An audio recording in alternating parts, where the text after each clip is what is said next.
પણ તમને મને એક માણસનો અવતાર મળ્યો છે, મોજ કરો, બાકી વાતમાં કાંઈ છે નહીં, મરી જવાનું છે, વાત પાકી છે. માણસ જન્મે ને 2-2.5 કિલોનો હોય, 60-80-100 વર્ષ જીવે અને મરી જાય ને શમશાનમાં લઈને હળગાવી નાખો ને પછી રેખ્યા ભેળી કરીને જોકો એટલે 2-2.5 કિલો થાય, વચ્ચે ઠેકડા મારવાનું છે, કાંઈ છે દેરા. મેં બહુ ઠેકડા માર્યા તો હારું થયું માર્ગ જડ્યો, ને અત્યારે ખોવાઈ ગયા હોત, કાં હોત ઉપર ને કાં હોત માલપા, આ તમારી ભેગા ન હોય.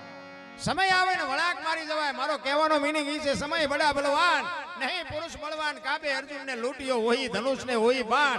એક ગાંડીવની પડસ પકડી નામ છૂટી મૂકે અને કુરુક્ષેત્રના મેદાનના પડ ધ્રુજે એવો ગાંડીવ ફેરવનાર અર્જુન હસ્તિનાપુર થી દ્વારકા જતો હતો ને, તેથી ગાંડીવ ખંભામાં જ પડ્યું હતું, પણ લૂંટાઈ ગયો. શું કામ? સમય વિયો ગયો. એમ સમય તમારો ને મારો ક્યારે વિયો જાય ખબર નહીં પડે. કાંઈક આનંદ કરી લેજો, મોજ કરી લેજો. એટલે મહાપુરુષો કહે છે, એક ઘડી હાથી મેં પુનિયાદ, તુલસી સંગત સાદગી કોટે અપરાધ. કાંઈક તમને મને આનંદ કરવાનો સમય મળ્યો છે, 24 કલાકમાં કાંઈક કરશો ને એ તમારી મારી હારે આવવાનું. બાકી આ ગાડીઓ બંગલા દીકરા બૈરા એ હારે કઈ આવવાનું જ નથી. આ બધી જે કઈ આપણને સંપત્તિ આપી છે ને એના આપણે ચોકીદાર છે, માલિક નથી. માલિક હોય તો ભેગું આવે. આ તો ઓલા ચોકીદાર રિટાયર થાય ને પછી બીજો ચોકીદાર આવે, એમાં આપણે રિટાયર થાય છોકરા આવે, છોકરા રિટાયર થાય એના છોકરા આવે. ભેગું કાંઈ લઈ જવાની વ્યવસ્થા જ નથી. જેટલો મોકો મળે એટલો કંઈક વાપરજો, આનંદ કરજો, બાકી મરી જવાનું છે, વાત પાકી છે. એટલે હરજી ભાટી એક બાપુ વાણીમાં એવી વાત કરે છે કે રામદેવજી બાપા સોધામ ગયા પછી હરભુજી પોતે વાણીમાં અને ઇતિહાસ એવું બોલે છે કે રામદેવજી બાપાએ પહેલા છે ને પહેલા પરચો આપ્યો હોય તો ભલે, અને પહેલા જો અનુભવ કરાવ્યો હોય તો હરજી ભાટી. હા, અજમલ રાજાને ખુદને કદાચ મારા ખ્યાલથી ખબર હોય કે ન હોય, પણ હરજી ભાટીને બાપુ પહેલા પરચો મળ્યો છે. એટલે હરજી ભાટી અને હરભુજી છે એમના માસીના દીકરા ભાઈ છે. હરભુજી અને હરજી ભાટીએ બાપુ રામદેવજી બાપાના ભજન કર્યા, બહુ વાણી કરી.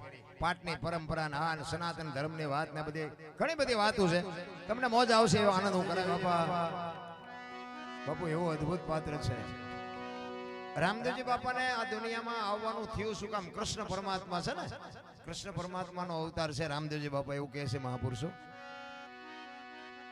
કારણ કે આ પાટની પરંપરા છે ને, પાટ માટે કર્યું છે ને. આ પાટની પરંપરા શું હોય? પાટની પરંપરા વર્ષોથી છે એવું ઇતિહાસ બોલે છે, મહાપુરુષો બોલે છે કે ધરતી નહોતી, આકાશ નહોતો, સૂર્ય નહોતો, ચંદ્ર નહોતો, તેથી પાઠ હતો. કારણ કે આમાં અમુક વાતો કરવામાં છે ને અમને શરમ લાગે, કારણ કે અત્યારે થોડાક ભણી ગણી ગયા ને થોડાક આગળ વ્યાઈ ગયા છે ને એટલે અમને ગોટે ચડાવે. અને એક જગ્યાએ અમે વાત કરી હતી ને, મેં કીધું ધરતી નહોતી, આકાશ નહોતો, સૂર્ય નહોતો, ચંદ્ર નહોતો, તેથી પાઠ હતો. તો એક ભાઈ મને કહેતો આ પાઠને રાખ્યો તો ચા? મેં કીધું તું તારા બાપા બે તો હતા. કારણ કે સમજણના ઘરમાં જ નથી, સમજણના ઘરમાં હોય એની યાર વાત કરવાની મજા આવે. કારણ કે પહેલા યુગમાં પ્રહલાદે પાઠ કર્યો, બીજા યુગમાં હરિશ્ચંદ્ર રાજાએ કર્યો, ત્રીજા યુગમાં ધર્મરાજાએ કર્યો અને ચોથા યુગમાં બલિરાજાએ કર્યો. અને બલિરાજાએ પાઠ કર્યો ને ત્યાંથી બાપુ પરંપરા બંધ થઈ. જાણીતો ઇતિહાસ છે. એટલે તેથી ગમે તિરાડ પડી આપણી ગતગંગા જેને કહેવાય, જેસલ તોરલ રૂપાદે માલદે કતીબસા હુરમભાઈ લાખો લોયણ જેતો ભગત ખીમડીયો કોટવાલ ડાલીભાઈ રામદેવજી હાલો હુરો વણવીર ઢોંગો નીરલ કુંભો, આ બધા ગતના ગોઠી હતા ને. હું તો એમ કહું છું કે એમાં તેથી બૈરાય હતા ને આદમી હતા ને હિન્દુ હતા ને મુસલમાન હતા, ગરીબી હતા ને અમીર હતા, બધા હતા. પણ ખોળિયા જુદા હોય જીવ એક થઈ જાય ને તો મળદા તો આજે બેઠા થાય. ઈ પરંપરા સનાતન ધર્મની પરંપરા ઈ છે. ઈ બલિરાજામાં ગમે તિરાડ પડી અને બધા મહાપુરુષોએ કીધું કે હવે આ બધું બંધ કરી દે. ઈ ત્યાંથી બંધ કર્યું અને અખિલ બ્રહ્માંડના માલિક કૃષ્ણ પરમાત્માને એમ થયું કે હારું કાલની પેઢીને કેમ ખબર પડશે પાઠ આને કહેવાય. એમાં પાઠની પરંપરા જો બંધ થઈ જાય તો પાઠનું મહત્વ આખું ઉડી જાય. એટલે કૃષ્ણ પરમાત્માએ વિચાર કર્યો કે મારે જન્મ લેવો છે, પણ હવે જન્મ લેવા હાટું ઘરે કોઈક એવું પુણ્યશાળી હોવું જોઈએ ને. એવું કંઈક ભજન વાળું ઘર હોય, કોઈક એવું ખાનદાન ઘર હોય, કંઈક એવી ઇજ્જત વાળું ઘર હોય તો અહીંયા આવે ને.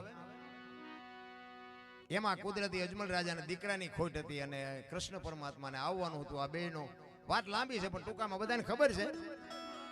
પણ આ બધું સમજવું થોડુંક અઘરું છે. કારણ કે એક વાણી કહે છે ને કે અજમલ રાજા દર પૂનમ દ્વારકા જતા. તો હવે રણુજા ક્યાં દ્વારકા ક્યાં 15 દી પહોંચી જતા છે. તમને કેમ લાગે? તેથી તો વાહન બાન કઈ હતા ને, બહુ તો ઘોડા હોય દરબાર પાસે, શું હોય એ વખતે ઘોડા હાંટિયા ને એવું બધું હોય. તો હવે અત્યારે 15 દિવસ ભલામણ છો અહીંથી નથી પોગાતું થાય, એટલું ને એટલું તો આની પાસે પાછું. તો આ કેવી રીતે પગ થાય છે? અહીંયા જઈને પાછા કપડા બદલાવીને નહીં ધોઈને પાછા નીકળી જતા છે. એટલે આ સમજવાની બધી માથાકૂટ વાળું છે. એટલે આમાં બહુ ઊંડું ઉતર્યા જેવું નથી, બીડીયું ઠૂઠા વીણતા થઈ જાય. એટલે થોડુંક એવું અટપટું છે. અને આની માટે બાપુ સમજવા માટે આવા સદગુરુની જરૂર પડે. આ ન્યાયમાં કોઈ ભણાવતું નથી. આ બુદ્ધિનો વિષય જ નથી. આ ભણતરનો, વિજ્ઞાનનો, બુદ્ધિનો, પૈસાનો વિષય જ નથી. આ બધું બંધ થઈ જાય ને પછી આનો ગણે મંડાય. ભજન તો આખી વાત છે. ભજન એમાં સમજાય નહીં, ખોટી વાત છે. ભલે દુનિયા વાતો કરતી હોય. અને આને ભજન ન કહેવાય. પહેલી વાત તમને કીધું, આ બધું મનોરંજન છે. ભજન આને કહેવાય જ નહીં. ભજન છે ને બોલ્યા જેવી વાત જ નથી. જો બોલાય તો લખાય, ને લખાય તો દેખાય, ને દેખાય તો વંચાય, એવું છે નહીં. તમને ટાઈટ વાતી હોય ને તો એમ કહો કે એટલે ટાઈટ બહુ વાય છે, પણ આટલા ફૂટ વાય છે કે આટલા ઇંચ વાય છે, કહી શકો? આ અનુભવવાની વાત છે. રામદેવજી બાપા છે તો છે, નથી તો નથી. એનો કોઈ પુરાવો પ્રમાણ ન દેવાનું હોય. તમને એવું બધાને નક્કી થયું કે રામદેવજી બાપા છે તો જ માણસે 5-25 રૂપિયા આપીને આવડું મોટું મંદિર બનાવ્યું. ઘરે આપણે 2 બકડિયા સિમેન્ટ વાપર્યું હોય તો મેળ નથી પડતો, આવડું મોટું મંદિર થઈ ગયું. કેવી રીતે? એનો વિશ્વાસ કે રામદેવજી બાપા છે તો છે, નથી તો નથી. કોઈને પ્રમાણ આપવાની જરૂર નથી. પણ આ સમજાય એવી વસ્તુ નથી. પહેલી વાત તમને કહી દઉં. એક વાણી એવું કહે છે, પહેલા મેં જન્મ્યા, પછી જન્મ્યા બડા ભાઈ, ધામધૂમથી મારા બાપા જન્મ્યા, પછી જન્મી મારી માં. વાહ ભાંગી નાખે કે નહીં કોઈ? હે, પહેલા હું જન્મ્યો, પછી મારા મોટા ભાઈ જન્મ્યા, પછી મારા બાપા જન્મ્યા, પછી મારી માં જન્મી, આવું હોય? અમે કહીએ છીએ હોય. હવે તમને ન સમજાય તમારો પ્રશ્ન છે. આની માટે સદગુરુ જોવે. આ કોઈ નિહાળમાં તમે તમારે ટ્યુશન રાખો, અહીંયા રાખો ને. અમે અમુક આવી વાતો કરી અમને જેટલા ફોન કરીને પૂછે કે બાપુ તમે અમારા ગુરુ થાવ. અરે ભાઈ અમે હજી ચેલા નથી, હરકા ગુરુની ચા માંડો છો? માર્ગે સડી જાવ ને, સારા કામ કરો, સારા કામ કરો, બધું સમજાય જાય. હું તો એક જ ભલામણ કરું, મા બાપને હાચવો બસ. વ્યસનથી આગાર્યો, મા બાપને હાચવો, કુટુંબ પરિવારમાં એકતા રાખો બસ. બાકી બીજું કંઈ કરવાની જરૂર નથી. મારો નાથ બધાને રોટલો દે, કીડીથી માંડીને હાથી સુધી બધાના ફરે છે ને, આપણા નહીં ફરે. પણ એવા માણાનો દુશ્મન થયો છે. તમે જુઓ તો કોઈનું કોઈ સારું જોઈ જ નથી શકતા. નારદજીએ કૃષ્ણ ભગવાનને કીધું કે આ તમે એટલું બધું આપ્યું, માણસને દુઃખી હું કામ કરો? ભગવાન કે હું ક્યાં દુઃખી કરું? કે તો એ કે બીજાનું જોઈ જોઈને દુઃખી થાય છે, કોઈનું જોઈ જ નથી શકતા એટલે દુઃખી છે. મેં ક્યાં કોઈને દુઃખી કર્યા છે? અને વાત એ સાચી નથી. કોઈક ગાડી લાવે તો એનું ડીઝલ ન બળે એટલું આનું લોહી બળે. ત્યાંથી લાવ્યો હો એટલે આ પાડો જેમ લાવ્યો, કંઈક ઇમરજન્સી કોઈક દી જરૂર પડશે કામમાં આવશે, પણ જોઈ જ નથી શકતા. આપણા ગઢા બાપુ તમે જુઓ, એક ભૂખો માણા આવે ને, ઘરમાં દાણાનો હોય ને, એક રોટલાનો લોટ હોય ને, તો એને ખબર આવી દે કે આપણો ભગવાન જેવો ધણી, આને કોણ ખાવા દે? ઈ આપણી પરંપરા હતી ને ઈ અત્યારે ઉગ્યું છે. આપણા ગઢાએ જે ભૂખાને રોટલો આપ્યો છે ને, ઈ અત્યારે તમે જુઓ માગણ આવે તો ડેલીઓ આડી કરે. આગળ જાઓ, આગળ જાઓ, આગળ શેઠ સુધી તારા જેવા જ છે, ચા જાય? અરે શું ભલામણા આવડું મોટું ભગવાને ઘર આપ્યું છે. એક આશરાના ધર્મમાં એક કચ્છનો બારવટીયો સતી તોરલ બાપુ એક સાધુને જમાડવા હાટું દેહને અડાણે મૂકવા પડે. અત્યારે તમારે મારી પાસે ક્યાં તૂટો હતો? હે, તમે જોવો તો ખરા. સતી તોરલ સતી એક સાધુ જમાડવા હાટું થઈને એક વાણિયાને એમ કે હું મારો દેહ તને હોપી દઈશ. મારા ઘરે સાધુ આવ્યા જમાડવા હાટું તો સીધું આવ્યું. શું ભલામણા આશરાના ધર્મની તાકાત હોઈ શકે? સગાળસાની ઝૂંપડીએ એમ કે દીકરો કાપીને ખવડાય. બાપુ દીકરાને ગુડી નાખ્યો. વિચાર તો કરો. શું આપણે આશરાના ધર્મની વાત કરીએ? જલાની ઝૂંપડીએ આવે અને એમ કે તારું બૈરું મને આપી દે. કે બાપુ હાલ્યો, કેવડી મોટી વાત. હવે આપણને ભગવાને આટલું આપ્યું ને, એક જો બટકું રોટલો ન આપી તો મરી જવાય ને. ભલામણા હું જીવીને કરવાનું હતું રામ? અરે કાંઈ છે નહીં રામ. આનંદ કરીને હળવા ફૂલ થઈ જાવ ને. કોઈની માથે વજન છે નહીં. બધા લઈને ફરે છે. મેં ખેતર લીધું, મેં ટ્રેક્ટર લીધું, મેં મકાન. જા તાર લેતો જાય ને, બીજા વાપરશે. અરે હળવો ફૂલ થઈ જાય ને. કાંઈ તું એમ નામ આવ્યો હતો ને એમ નામ હાલ્યો જાય. કોઈ બાપો કાંઈ આઠાનાય દેવાનું નથી આમાંથી. અરે વાપરો, મોજ કરો, હળવા ફૂલ થઈ જાવ. કાંઈ છે જ નહીં. હરિનું ભજન કરો બસ. બાકી આ છોકરા ને બૈરા બધા વાર્તાઓ કરે. મારી વહુ મારો છોકરો ઓલો કોરોના આવ્યો ત્યારે જીસીબી પાણા હડસે લઈ હડસલતા કોઈ અડતું નહોતું. એટલે તારી વહુ છે ને એટલે આટલું હગું છે. ધરતી કપ જો તા બધા ખરાબ બપોરે ધૂન બોલતા હતા શ્રી રામ જય મેં કીધું બોલ્યા હોત તો થાત જ નહીં.